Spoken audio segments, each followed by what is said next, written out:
Hi, I'm Lee. I'm the kind of sewer who keeps a small stash. I've got about 20 pieces in my closet right now, and for me, that's a lot. When I buy fabric, I usually have a pretty good idea about what I'm going to do with it. I assign a pattern to the fabric right away. The challenge comes when I have to remember what pattern goes with the fabric. A few weeks ago, I started using Microsoft OneNote to plan and organize my sewing projects. And so far, it's working pretty well. OneNote is really customizable, and it has lots of features to keep me on track. If you're not familiar with OneNote, YouTube has lots of tutorials. I put a link to 2 basic tutorials in the description box, and I suggest you have a look at those. I used to print line drawings and fabric assignments on 5x7 index cards. Then I pinned the cards on a bulletin board. That method really did not work for me, and it was so 20th century. So now I do it digitally with Microsoft OneNote. OneNote is cloud-based, so it can be accessed from all of my devices. It's very easy to use, and it's free. There are 2 versions of OneNote, a version for Apple and Android mobile devices, and a desktop version which can be a free app or part of the Microsoft 365 suite. I'll be demonstrating by making a sample notebook using the desktop version. First, I click Add Notebook, and I selected New from the sidebar. I gave the notebook a title,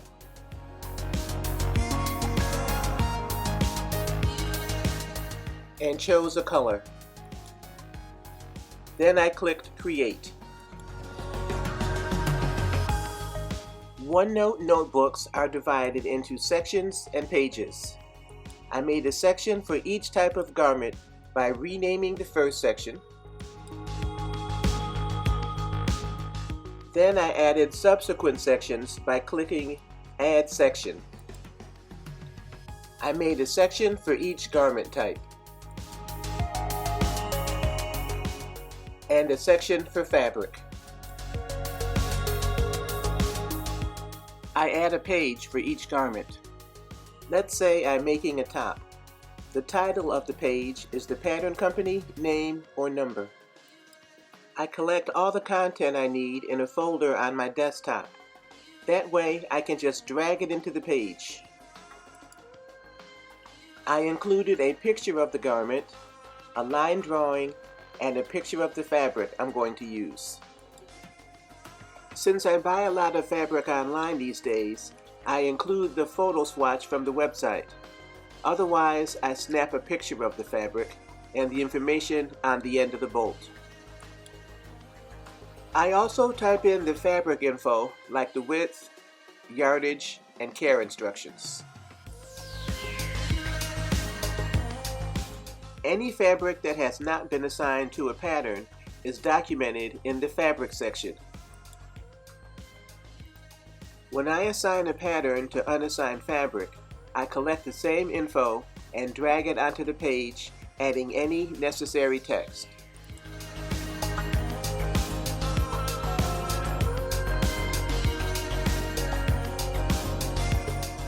Then I drag the page with the new information onto the appropriate section. This page is now part of the Tops section. I changed the title of the page to the pattern info. I just forgot to do that in this video demonstration. I also keep track of pattern possibilities in OneNote. Again, I collect information from the patterns I'm considering and drag it onto the page until I make my final decision. OneNote lets me add text anywhere on the page, like shopping lists or reminders or anything. This feature makes OneNote very versatile.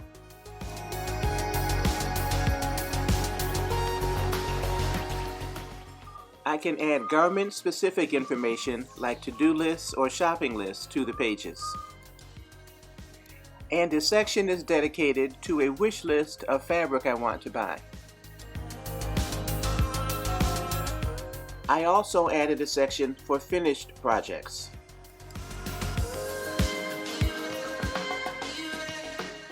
I decided to make a section with templates that I could copy and paste into pages as I needed them.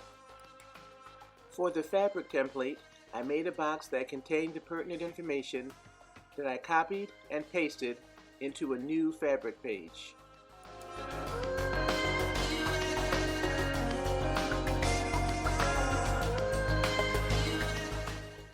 I typed in the name of the fabric and dragged in a photo from my desktop. Then I just filled in the necessary information, including a box to remind me whether the fabric was pre-washed or not. Because OneNote is so customizable, I didn't have to buy or download additional planner templates. I can add sections or pages when I need them and delete them when I don't need them anymore. If you're looking for a way to organize your sewing projects, see if OneNote will work for you. Thanks for watching.